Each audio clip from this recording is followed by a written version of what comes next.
takot sa liwanag, Nagregla ako. Iba kanya man kanya nga umay.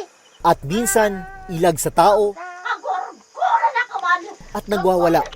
Ay, apo ka ng ating indapang kasilaw. Ang doktora, kumusta ka? Ay, pag na... Sa loob ng higit 2 taon, nabuhay siya sa loob ng maliit na kulungan sa gitna ng palayan. Agor-gora na kaman. Gagor na.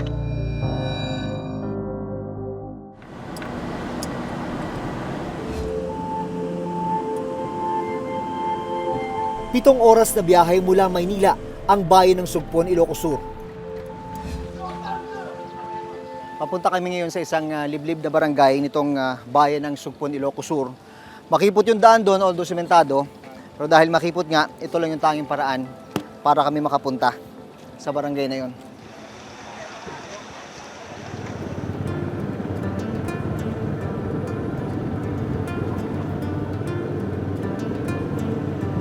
Hindi pala lahat ng daan ay sementado. Meron ding mga bahagi na ganito, lupa, mga kalahating kilometro pa ang tatakbuhin namin bago kami makarating dun sa aming pupuntahan.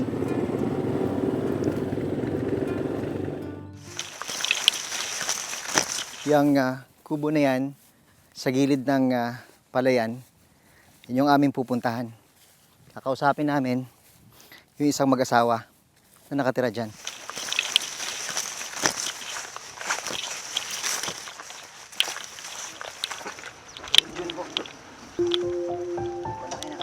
Pumayag si Mang Jo na magpakita ng muka para raw mas madali silang mahanap ng mga nagnanais tumulong sa kanyang asawang may sakit. Kaabay mo. Pagpasok sa kubo, dito na namin nakita ang babaeng nakakulong sa silong. Ayon kay Mang Jo, may sakit sa pag-iisip ang kanyang asawang itatago namin sa pangalang Rona. Smile before open the window. Okay ka lang ba? Yes, sir. Good. Nakatulog ka ba ng maayos kagabi? Yes, sir. Kailan yung huling kain mo? Anong oras ka kumain? Kanina, madaling araw. Anong pakiramdam mo sa katawan mo? Healthy yang. Healthy. Tapos young. Yes. 2 taon ang nakakulong dito si Rona. Ang gumawa nitong kulungan na ito, ang kanya mismong asawang si Mang Jo. Nagawa ito ni Mang Jo dahil ito daw yung nakikita niyang tanging paraan para masigurong hindi makalabas yung kanyang asawa at mapunta kung saan-saan. Hindi ka lumalabas? Hindi na po. Bakit? Napagod ako. Bakit ka napagod? Saan siguro Napagod ako pupunta? na. Hindi ako gumagala. Hindi ka Nagtatrabaho. Trabaho rin yun.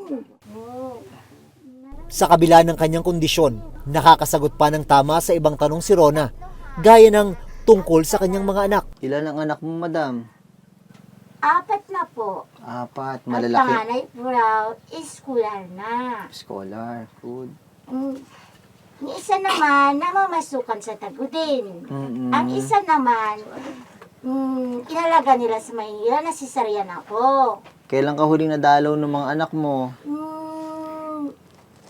Kailan lang, pinakain ako ng lininta na beef pig na saging. Hindi mo sila namimiss? Ayun, miss ko po. Gusto ko silang makita.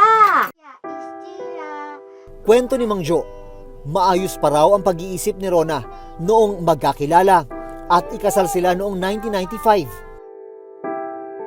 Hanggang sa biyayaan sila ng 3 anak. Kunin natin yung mga tubig doon. Nagsimula raw mag-iba ang pananalita at kilos ni Rona matapos itong ipanganak ang kanyang bunso noong 2005.